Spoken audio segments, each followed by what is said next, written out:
Hello everyone, welcome back to my channel. आज की इस वीडियो में हम पढ़ेंगे updated tuberculosis TB guidelines 2025-2026 evidence based global recommendations. Introduction. Tuberculosis remains a major global public health concern. आज भी tuberculosis जो है वो one of the major global public health concern है। Emergence of drug resistance TB poses a significant challenge. जो drug resistance TB के cases जो बढ़ रहे हैं वो ग्लोबल हेल्थ सिस्टम में एक चैलेंज डालते हैं। Long treatment duration effects adherence and outcome. जो पहले की रिजीम्स थी वो लॉन्ग ड्यूरेशंस के होने के कारण पेशेंट्स उन रिजीम्स को कंप्लीट नहीं कर पाते थे, उसमें एडियर नहीं रह पाते थे, आउटकम कम आता था पहले की जो रिजीम्स थी टीबी की। Recent evidence supports shorter safer और रिजीम्स। अभी की जो रिसर्च बेस्ड एविडेंस है वो सपोर्ट करती हैं कि टीबी की कोर्स जो होनी चाहिए वो शॉर्टर होनी चाहिए, सेफर होनी चाहिए और ऑरल रिजीम्स होनी चाहिए, इंजेक्टेबल रिजीम्स नहीं होनी चाहिए। Guidelines emphasize patient centred TB care. Guidelines emphasize करती हैं कि पेशेंट सेंटर्ड टीबी केयर होना चाहिए। Key updates. Rapid molecular test prioritised for diagnosis. Rapid molecular test को प्रायोरिटाइज किया गया है डायग्नोसिस के लिए, जैसे CB NAAT cartridge based nucleic acid amplification test. Rifapentine basis shorter regimes को इंट्रोड्यूस किया गया। ये भी अच्छी लाइन है कि रिफापेंटिन बेसिस शॉर्टर रिजीम्स को इंट्रोड्यूस किया गया है। 4 month regime for selected drug susceptible TB, 6 month all oral regime for MDR TB, nutrition integrated into TB management. देखिए कि जो टीबी है उसके डिफरेंट टाइप्स हैं, जैसे drug susceptible TB, MDR TB और आरआर टीबी। एमडीआर का मतलब है multi drug resistant TB, RR का मतलब है रिफाम्पिसिन रेजिस्टेंस टीबी। तो 4 month रिजीम को इंट्रोड्यूस किया गया है drug susceptible TB. Drug susceptible मतलब ड्रग सेंसिटिव टीबी के लिए 4 month रिजीम को इंट्रोड्यूस किया गया है। 6 month ऑरल रिजीम को एमडीआर टीबी के लिए इंट्रोड्यूस किया गया है। ये पहले 18 months की हुआ करती थी, 18 months से 6 months में लाया है। Nutrition integrated into TB management. Nutrition को इंटीग्रेट किया गया है टीबी मैनेजमेंट के लिए। ये बड़ा अपडेट है कि न्यूट्रिशन को इंटीग्रेट किया गया है टीबी मैनेजमेंट के लिए। की अपडेट्स में क्या है? Rapid molecular test prioritised for diagnosis, rifapentine based shorter regimes introduced, 4 month regime for selected drug susceptible TB, 6 month all oral regime for MDR RR TB, nutrition integrated into TB management. Updated TB guidelines या updated TB diagnosis. Rapid molecular test not recommended as initial test. Rapid molecular test not जैसे CB not cartridge based nucleic acid amplification test as initial test recommend किया गया है। Simultaneous detection of mycobacterium tuberculosis. Simultaneously detect करना है mycobacterium tuberculosis को, rifampicin resistance को check करना है। एससीबी नट जो है वो रिफाम्पिसिन रेजिस्टेंस को भी चेक कर रहा है। Pulmonary and extra pulmonary sample testing. Priority population में क्या क्या रहेंगे? Children, people living with HIV। अभी जो ही आप टेस्ट करते हो टीबी के रिलेटेड तो साथ साथ में आपको रिफाम्पिसिन रेजिस्टेंस को भी चेक करना है। First line anti tuberculosis drug में क्या रहेंगे? Isoniazid H, rifampicin R, रिफापेंटिन P, pyrazinamide Z, इथाइलब्यूटाल E। रिफापेंटिन का P है और पायराजिनामाइड का Z है, ये याद रखना है। और रिफापेंटिन को ऐड किया गया, ये नया ड्रग है। बाकी आइसोनियाजिड, रिफाम्पिसिन, पायराजिनामाइड, इथाइलब्यूटाल ऑलरेडी आपको नोन है। रिफापेंटिन को याद करना है आपको। रिफापेंटिन क्लिनिकल इंपॉर्टेंस। रिफापेंटिन की क्लिनिकल इंपॉर्टेंस क्या है? लॉन्ग एक्टिंग रिफामाइसिन, ये लॉन्ग एक्टिंग रिफामाइसिन है। Higher potency and longer half life, इसकी हायर पोटेंसी है और लॉन्गर हाफ लाइफ भी है। इनेबल शॉर्ट ट्रीटमेंट ड्यूरेशन, क्योंकि रिफापेंटिन की हाफ लाइफ जो है वो लॉन्गर है और पोटेंसी ज़्यादा है, इसकी वजह से जो टीबी के रिजीम्स है वो शार्टर होती हैं।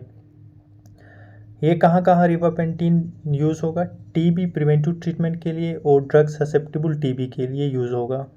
इसका यूज़ एमडीआर टीबी के लिए रिफापेंटिन का नहीं किया जाता।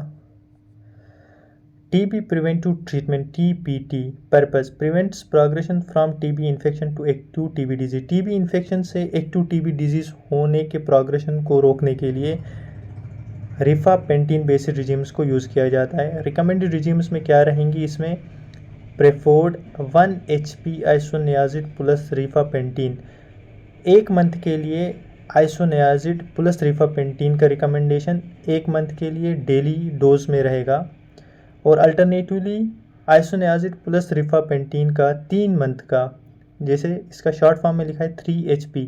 3HP का मतलब है 3 मंथ के लिए आइसोनियाजिड प्लस रिफापेंटिन का ड्यूरेशन वंस वीकली दिया जाएगा।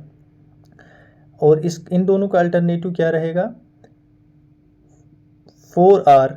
4R का मतलब है कि 4 मंथ्स के लिए रिफाम्पिसिन दिया जाएगा। 6H का मतलब है 6 आइसोनियाजिड 6 मंथ्स के लिए। Key point, shorter rifapentine basis regimes improve treatment completion, क्योंकि शॉर्ट ड्यूरेशन होगा तो पेशेंट्स अच्छे से ले पाएंगे, एडियरेंस अच्छी होगी, कंप्लीशन रेट अच्छा होगा। तो टीबी प्रिवेंटिव ट्रीटमेंट में इसका पर्पस है कि टीबी इन्फेक्शन को एक्टिव टीबी होने से रोकना है।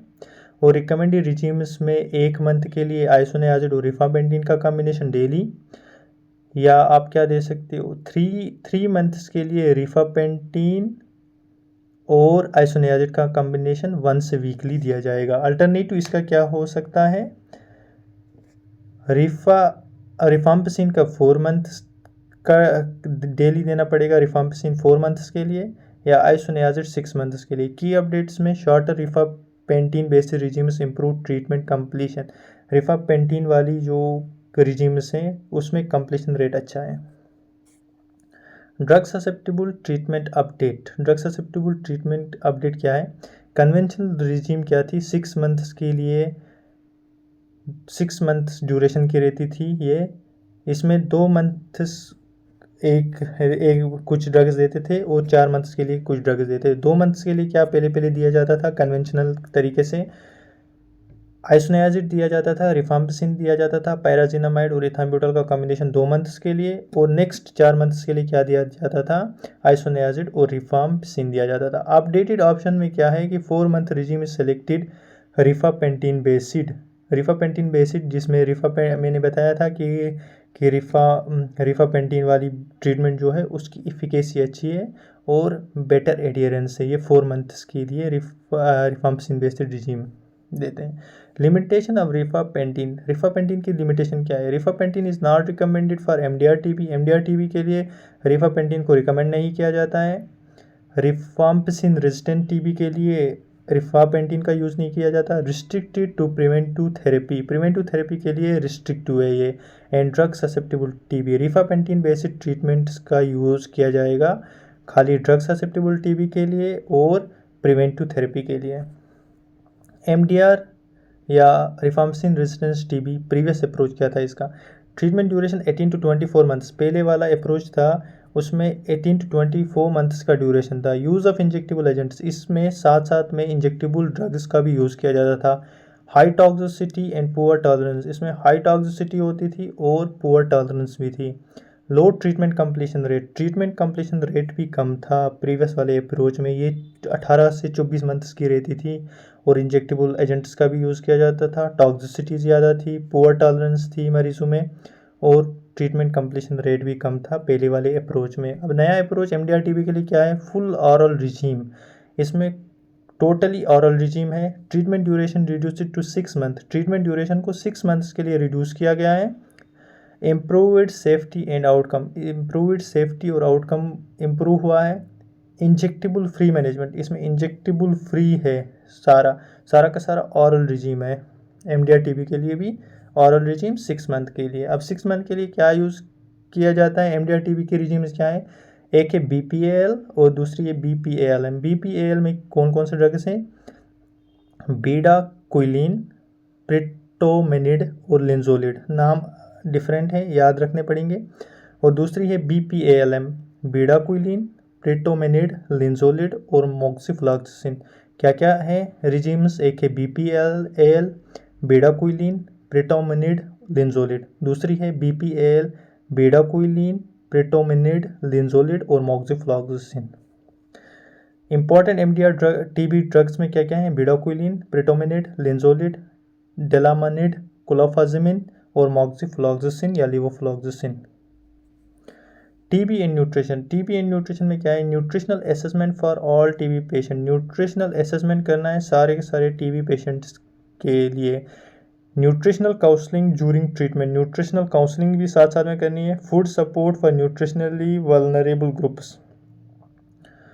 अच्छा, nutrition recognised as essential component of TB care, nutrition को रिकग्नाइज किया गया है as an essential component of TB care. ये वाला क्वेश्चन आ सकता है कि क्या चीज़ को एसेंशियली रिकमेंड किया गया है। Nutrition recognised as essential component of TB care.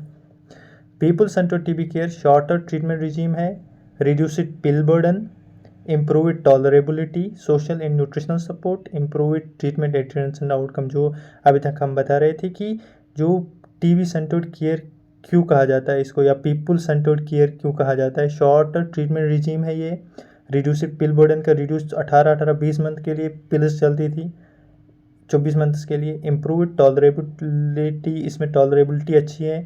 Nutritional support भी साथ साथ में और सोशल सपोर्ट को भी ऐड किया गया है। इम्प्रूव्ड ट्रीटमेंट एडियरेंस, इसमें ट्रीटमेंट एडियरेंस भी अच्छी है और आउटकम भी अच्छा है। की क्लिनिकल एंड एग्जाम पॉइंट्स में rifapentine enable shorter TB regime, rifapentine enable करता है शॉर्टर टीबी रिजीम्स को। 1 HP is the shortest TB preventable therapy.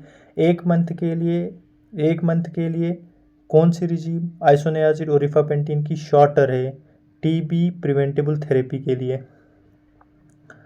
4 month regime for selected drug susceptible TB, 4 month regime selected drug susceptible TB के लिए 4 month regime. BPAL and BPALM for MDR rifampicin resistant TB. Nutrition included in standard TB care, nutrition को include किया है standard TB care में। Thank you.